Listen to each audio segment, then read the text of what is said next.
Tomas Mauricio. Come on down.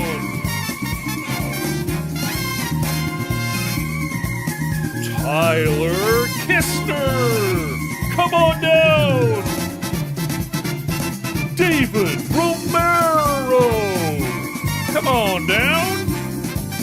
Heath Simpson. Come on down. You're the first 4 contestants on the BSNB is ready.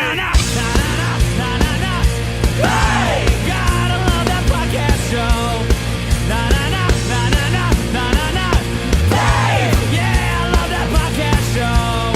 Oh, BSNB is the place to go to get all the Saints news. Hell yeah, podcast show. Hey, gotta love that podcast show. Hey, yeah, I love your podcast show.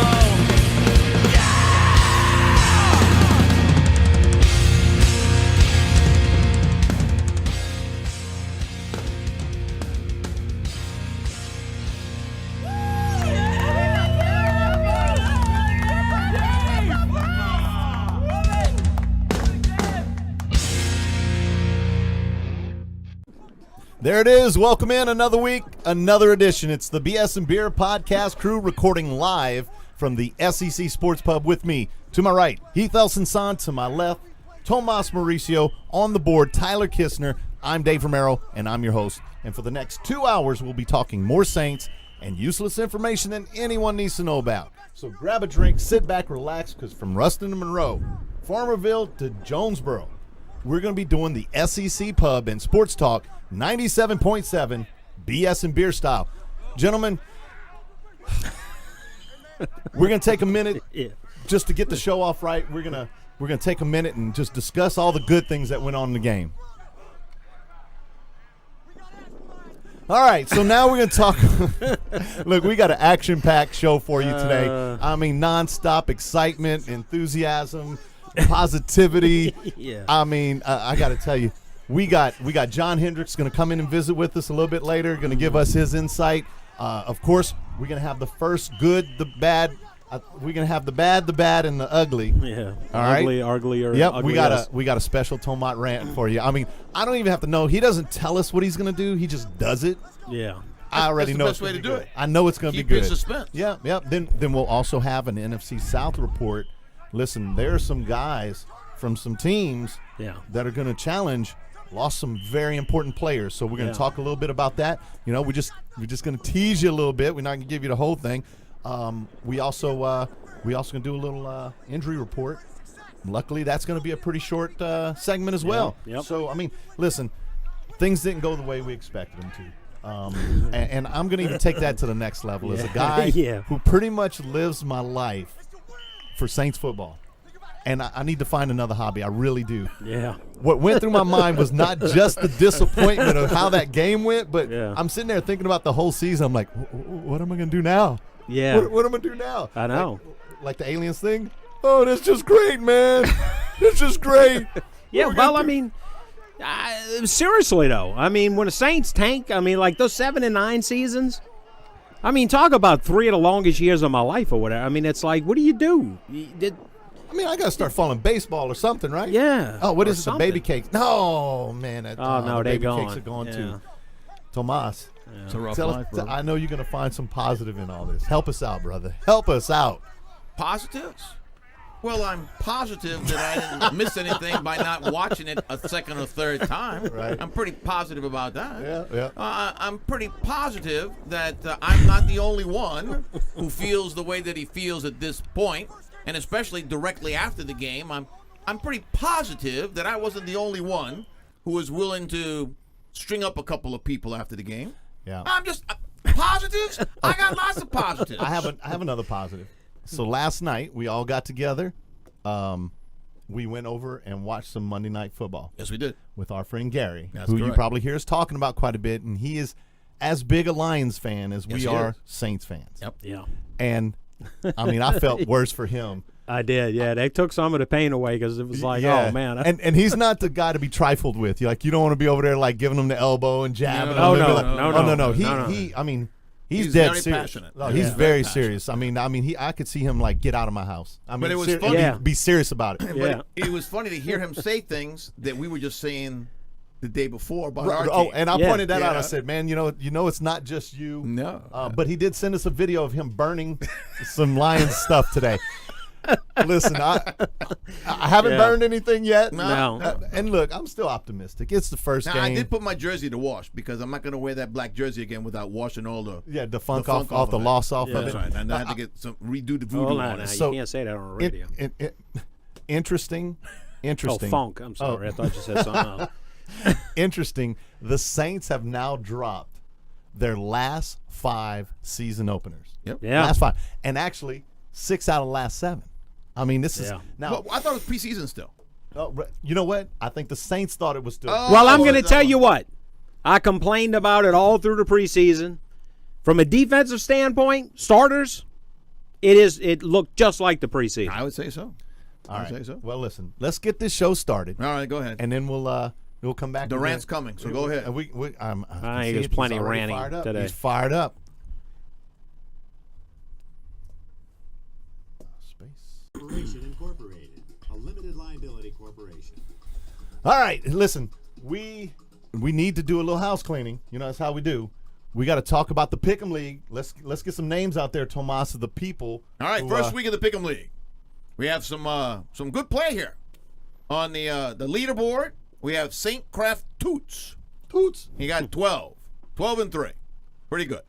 Then we have our buddy, Little Dice 504. Little Dice, man, he knows his stuff, boy. I tell you, Little Dice. He got is 11.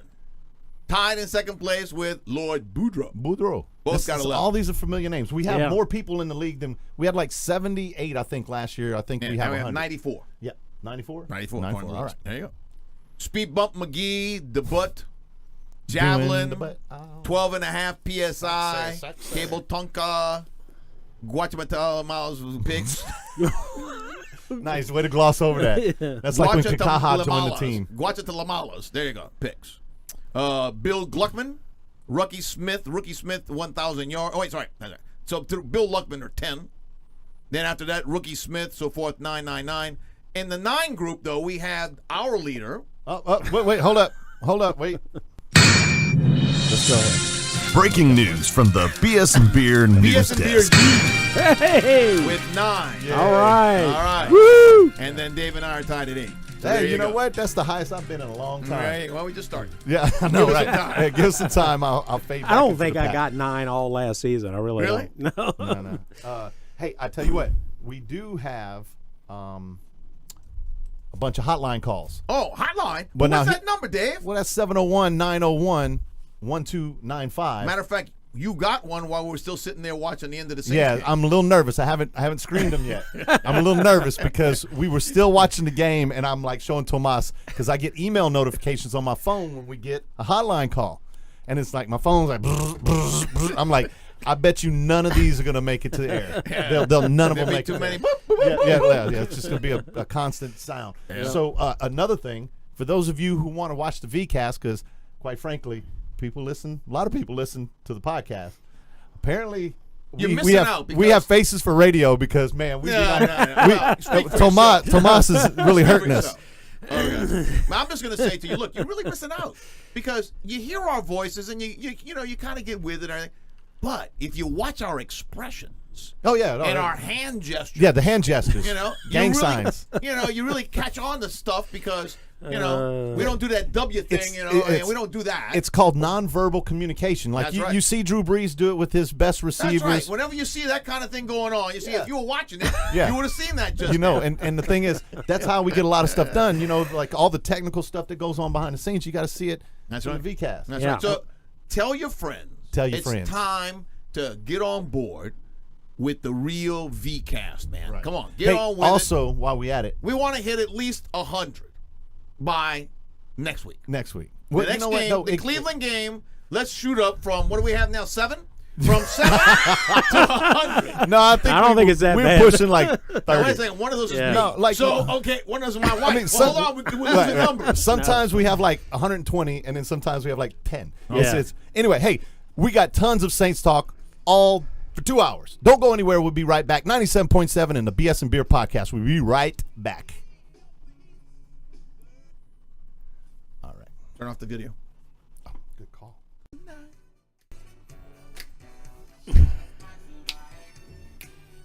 Your turn, Heath. No. Man. Well, the musicians took care of it. Don't worry about it. Welcome back. It's the BS and Beer podcast, 97.7 Sports Talk Radio.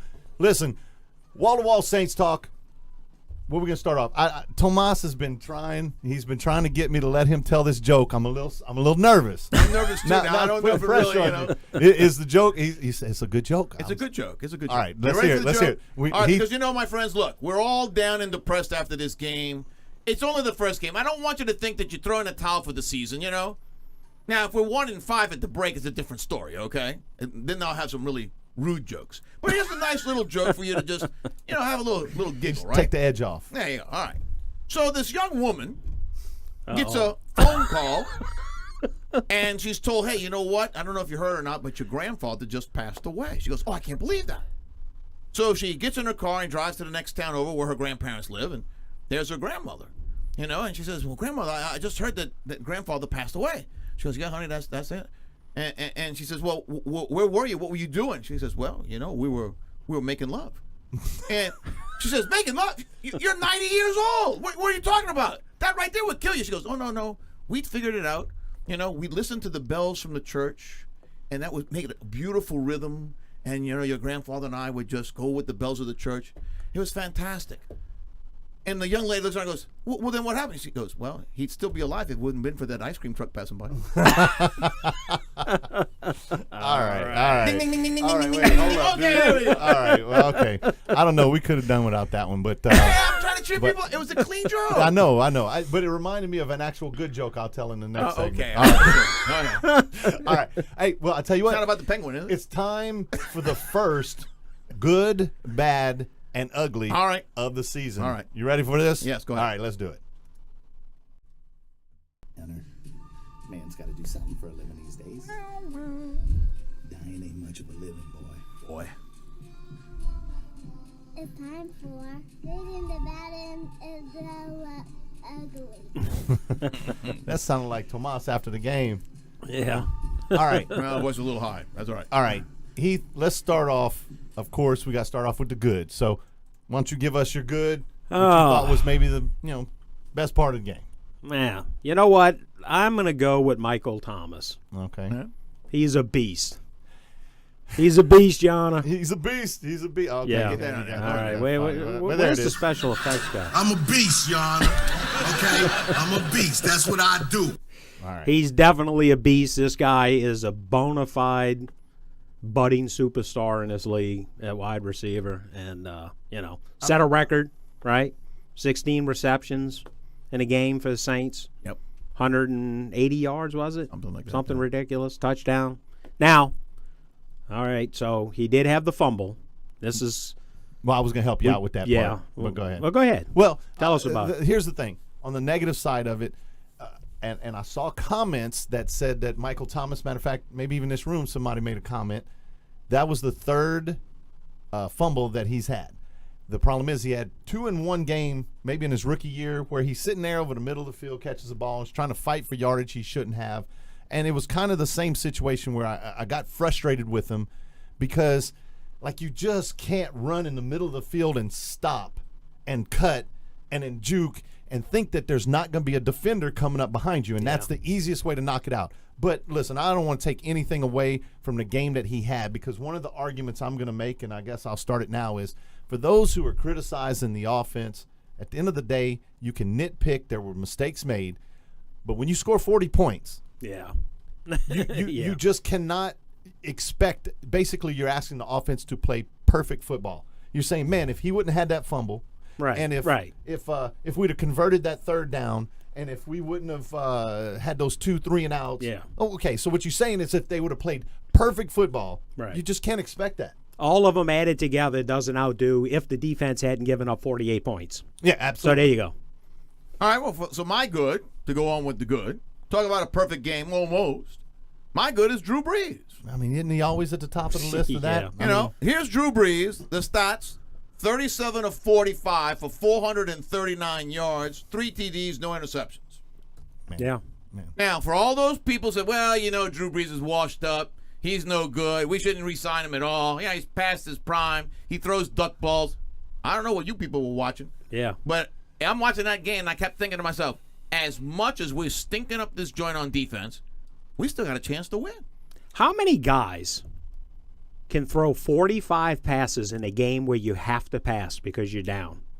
And complete And that many. complete Yeah. 82% of them. And that's part of the problem is that people just don't appreciate that. And you hear comments about garbage time and this. It's not at no. I mean, I'm not gonna say at no point because at one point we were down pretty significantly. Yeah, 24. You know. But having said that, anybody who thinks that they just gonna let Drew Brees, I mean, he has the ability, and that's what's the next level thing is they know he's gonna throw and they still can't stop it. Yeah. So yeah, I mean, Yeah. absolutely. I mean, quite frankly, he plays his best ball in those situations. He doesn't have 41 game-winning drives for no reason. Right. One of the things that's interesting that you bring that up because there are plenty of times, at least in my mind, where Drew Brees is in a situation like last year where there's a lot of running, and then all of a sudden it's third and incomplete. You're like, God. And again, you can't play winning football just throwing the ball on every down.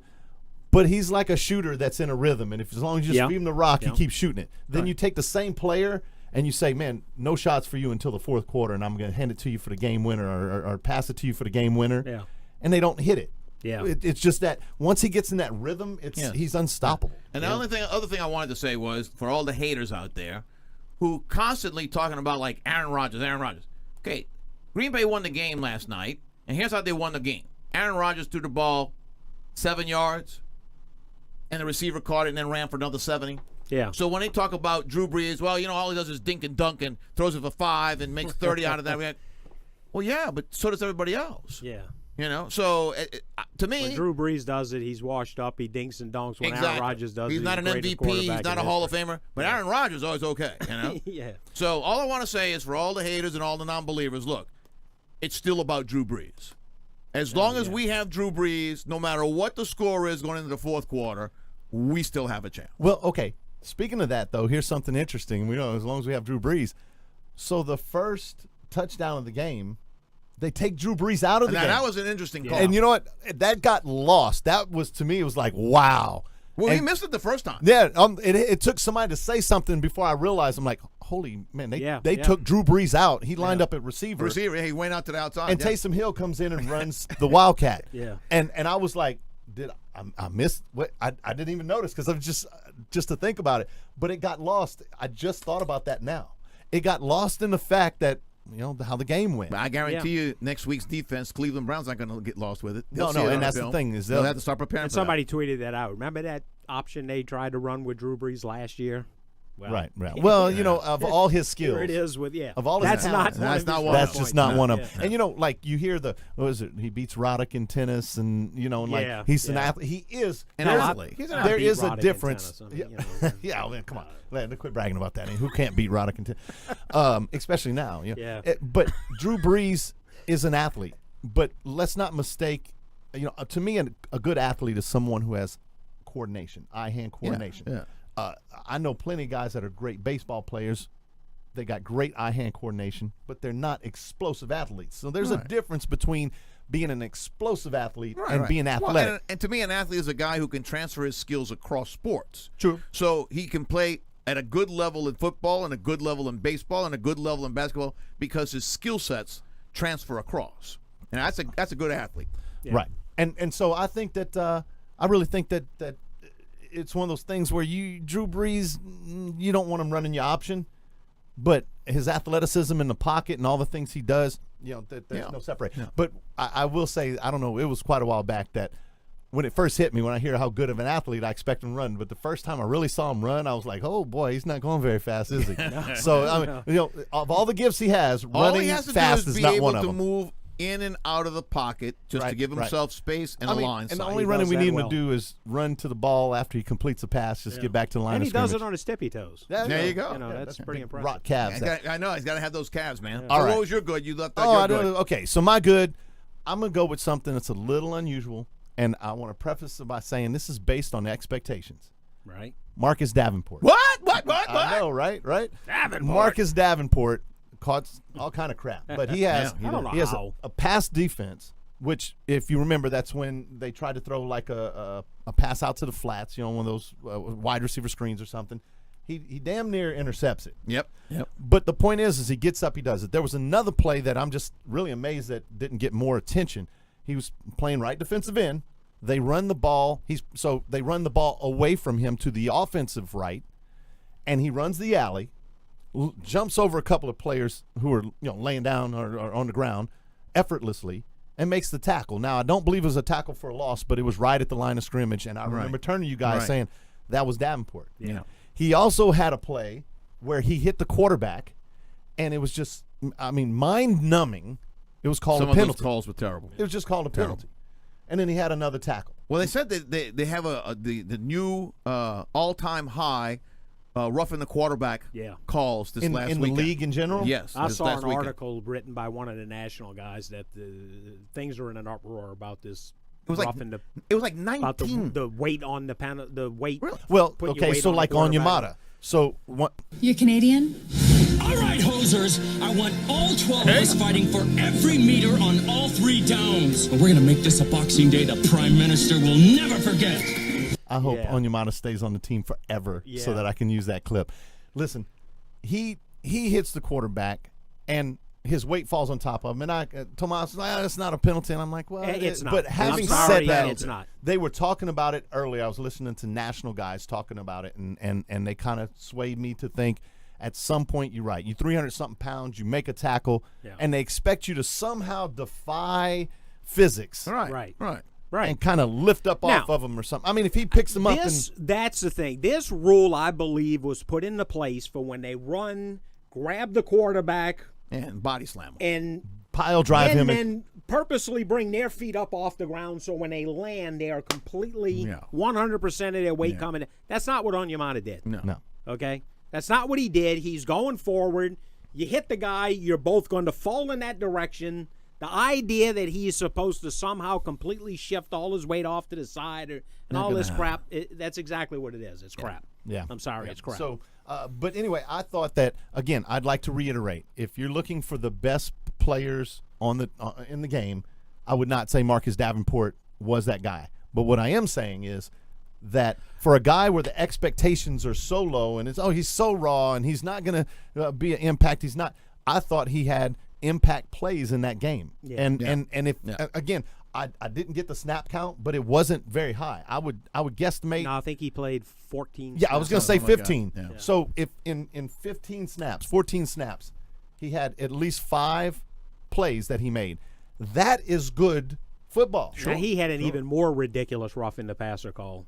Oh, his, Which what I understand, I think I read today that the NFL has come out and said it was an incorrect call. Oh, is that right? Yes. should not Okay, have see, been there you called. go. You're on top of it. So yeah. So anyway, for a guy playing in his first game, I know everybody's hollering about, well, he's the one they gave up contain on Fitzpatrick. It wasn't him. It wasn't him either. I know. It wasn't him. That's the thing. They were running a stunt. And That's all of that And, kind of stuff. and from what I saw, I think it was my boy Onyemata.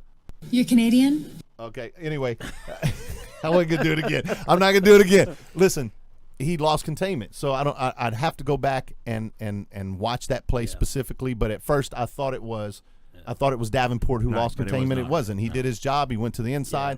Somebody has to replace him and hold contain. By the way, Onyemata 28.8 on PFF, by far the lowest ranking on the team for the game. Onyemata, yeah. Well, they probably hit him for a bunch of points for I'm not sure how that played into it with the rough and the passer calls. And all of it. I will have to say that. I know we have bad and ugly, but I have to say, just off the top of my head, the thing I was most let down by, probably the play of the defensive line. I mean, I expected a lot more out of Onyemata. And, well, we got some insight about that too. Okay, well, you know what? That's what we do here. We have insight. Let's make sure the people know how to get in touch with us. call us on the hotline. We have a few hotline calls that we need to. I mean, we may need to screen them first. I'm almost certain we have to screen them first. But they can also send us an email. They send us an email. Yeah. bsandbeer@icloud.com. Hit us up on Twitter. Saints BS. That's mine. Tomas 19. Tomas 19. Heath. Got nothing BS. All right. Y'all follow us up on Twitter. We love the interaction. Give us the emails. I swear it feels like maybe, I don't know, 2-3 shows that we haven't gotten an email. It's getting disappointing. Yeah, come on. Send It's some emails. it's a call to action. Yeah. It's a call to action. And don't forget, we also have our MyBookie picks at the end of the show. You don't want to go anywhere. MyBookies.com. We have, like almost 100 people in our Pick'em League. You don't want to miss that either. But when we come back, we have some John Hendricks of the Canal Street Chronicles. Yep. You don't want to miss it. Some good insight. He's at the game. He's on the sidelines. He's doing the whole He's not thing. on Suicide Watch anymore. No. John keeps a pretty level head. But we definitely want to make sure that we stay for that. And when we come back, segment 4 at the bottom of the hour, we're going to do some bad. And, man, there's just so much stuff for us to talk about. The Saints drop a heartbreaker. 48-40 to the Tampa Bay Bucks. What are they doing? Come on, fellas. Come on, man. Come on, man. It's the BS and Beer Podcast and 97.7 Sports Talk Radio. Don't go anywhere. Tons of show for you. The video.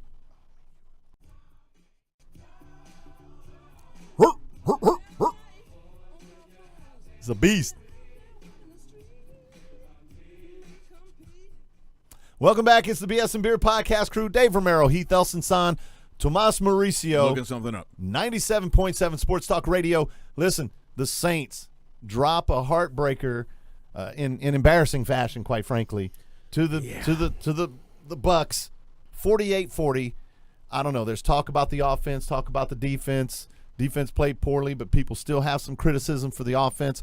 I'm not saying that they played perfectly, but I still think that I just don't think that any attention really needs to be directed at them. I tell you what, matter of fact, Heath, what were you saying earlier? We went to break. You started bringing up all kind of information about the you don't even remember. We have great conversations off the air.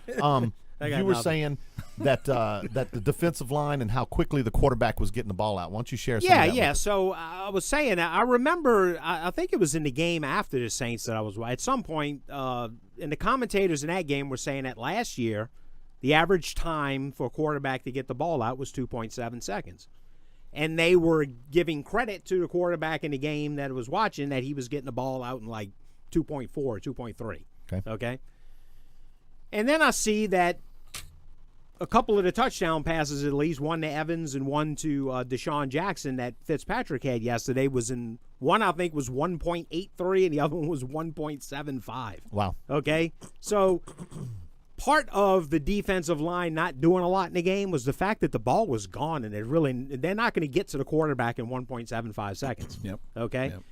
Yep. Now, the flip side of that is that shifts more of the onus to the defensive backs, because that means they're getting beat right out of the gate. Right. I mean, right from the first move, they're beat already. And so, anyway, now, in fairness, there was plenty of times that he held on to the ball, maybe for 2.7 minutes at one point, I think. And quite frankly, he stayed clean, okay? So I'm not suggesting that is all of the reason of why the defensive line, but it's part of it. They simply didn't have time to show up and do anything else when he was getting the ball out as fast as he was. Right. Yeah, that's interesting. Well, and that goes to show you the difference between quarterbacks for Tampa Bay. Yes. Tampa Bay, let's not fool ourselves now. Yes. Tampa Bay has some real quality skill players. Okay? They had 2 outstanding receivers. Yes. They have a high draft pick in Howard, who's a really good tight end. Yeah. Okay? So they're not slouches at those positions. What I think there are 3 things that I think have held Tampa Bay back. Yeah. 1, their offensive coordinator. 2, their defensive coordinator. And 3, crab legs. Crab legs. That's correct. Their affinity for crab legs. And I'm just throwing this out there because this is how I feel. If Tampa Bay goes his first half dozen games, well, he's out for 4, right? Mm-hmm. Yeah. So if he's out for 4, if they go those 4 games and they win, they go 3-1. I don't see him being put back in as quarterback. No. They'd have to go 1-3 for them to say, okay, thanks very much for winning one game against the Saints. Come on, let's bring crab legs back. Just this game alone should give him enough goodwill. Right. Where if he goes 2-2, I don't know how you put Jameson in there. I Unless he offsets that by just throwing out a stinker. But see, it's a difference between a quarterback who's going to be consistent. He's not going to make the mistake. He's not going to make the stupid throw. He's not going to try to force something that he doesn't force. Yeah. He'll throw it as an established professional quarterback who has a level head. He may not be the best quarterback ever, Okay. And that's a good. That's something that got lost in this whole discussion. We've been talking about it for a couple of years. Everybody's been expecting Tampa to be that emerging team that was finally gonna, exactly. They have a lot of talent. Yeah, no doubt about that. They do. And so, quite frankly, I think losing Winston is a blessing in disguise for them because because they stepped up the defense. Fitzpatrick has had. Now the thing is, he usually reverts back to the reason why he's been a journeyman quarterback. But he's had hot streaks and hot games before. Yeah. He has the ability to do that. Yes. And quite frankly, he had the game of his life Sunday. And you put that together with their talent, and that's which the problem Tampa's going to have is that they have as horrible of defense as we had. I mean, Even though they what's signed going a to lot stop of people. They them spent some money. But that's what's going to stop them from maybe going 3-1 in that first four I games. agree They with just you. don't I have agree the with defense. you. I agree with you. All right. So I tell you what, let's take a hotline call. All right, let's take get to one. Let's talk a little bit more about this defense. All right. Obviously, I'm disappointed. I'm sure you guys are disappointed. Yes. Leaky. Poor defense. He's trying to think of a better adjective. Sieve. Know what they were doing, but it looked like the secondary is going to have some issues this year as well. Both Crawley and Lattimore looked like they couldn't keep up with Tampa Bay. I think we're in for a long year. All right. Hey, thank you very much for the call. We appreciate it. We always love those hotline calls. 701-901-1295. Heath, Lattimore, Crawley. Yeah, they did. He's right. They had horrible games yesterday. I don't know that I would agree that it's going to be a long season. I think they'll certainly get better than what we saw yesterday. But yeah, they got beat early and often in the game yesterday by some good receivers now. Okay, that's what I Deshaun was gonna Jackson say. and Evans are not chopped liver. That's by what any I was going to say. Now, both of those players for the Tampa Bay Buccaneers, had you jammed them on the line, you throw everything off, then they're different receivers. But if you don't touch them, you let them break from the line, those two guys are like Hall of Fame receivers out there. Specifically Jackson. Yeah, I mean, if you don't fast. tap him on that line and break up his rhythm, hasta luego, buddy. One of the reasons that I feel like, we have recent history on our side that shows that we can go 0-2 looking like garbage, and game 3 we come back and all of a sudden we have a defense. Yeah. So you take that and you also, so the whole idea of what happened, and so I'm going to say, I don't want to sound too much like a homer, but I think these young guys, one of the reasons it's a cliche is the coaches, they want to have veterans out there, guys who've been there, done that. You get too many young guys, and this is the kind of stuff that happens. Why? Well, because these young guys, for instance, you take a guy like Lattimore who played at Ohio State. When you play your first game of the season at Ohio State against a much lesser opponent, which in this case, a 10-point underdog was the biggest spread of the weekend. Yeah. You think you're just going to roll the ball out there and you're going to win the game. Yeah. I think that, because here's why I say that. It'd be different if Lattimore didn't shut those guys down last year, completely shut them down in 2 games. So he's proven in recent history that he is capable of doing it, but all of a sudden he can't do it. Why is that? Well, one, you had a more motivated receiving core. Last year, the things that went on between Lattimore and Evans. Thank you. Evans came out with a chip on his shoulder. Lattimore, it seemed like he just rolled the ball out there because he didn't just play bad. I mean, it was garbage. I mean, he did not play like a Pro Bowl type. No, he didn't look anything like the guy we saw last year. So I thought he was wearing 21 for a little while there. Right? Yeah. Thought he was Devontae. Yeah. So here's the thing. I think that I think after this, and he even said something, Well, and I'm his paraphrasing, comment, yeah, was, basically. hey, look, maybe we need to get slapped in the face. I wish you could have got slapped in the face after preseason and not wasted a game against a team you should have beaten. But I expect, and I'm sorry, maybe this is the homer in me. I expect them to come out and play motivated football. They were not ready to play. No. And I'm talking defensively. They simply were not ready to play. That's my take. We need to spend some more time talking about Lattimore because I kind of brought this up back in the preseason, and there was even an article about it. I remember looking at him in the preseason going, this guy does not look like the guy that we saw last year. And then there was even an article that came out that talked about, well, Lattimore's now working on technique and he's being coached where last year he just relied on his instinct and his athletic ability and all. And I'm really kind of wondering how is that playing into this? Is he thinking now? Is he overthinking it now because he's trying to with whatever he's being coached? Because he does not look like the same guy. Right. And then I've seen other talk on the internet, guys saying, is he a little bit heavier? He looks like he might be a little heavier than he was. Is he a little slower? I don't know. But there definitely something seems to be going on with Lattimore, and I've seen it since going back into the preseason. I would agree with that. That's one of the things that I was going to say. I know we got a break coming up. I'm going to stop talking. Go ahead. Well, hey, when we come back, we got plenty of time to talk more about it. Matter of fact, maybe you might share some of that, your thoughts on it in that Tomas rant. We have in hour number 2. Oh, maybe the extra hour. Maybe. Oh, the extra hour. The Bitcoin hour. Hey, we'll be right back. BS and Beer Podcast.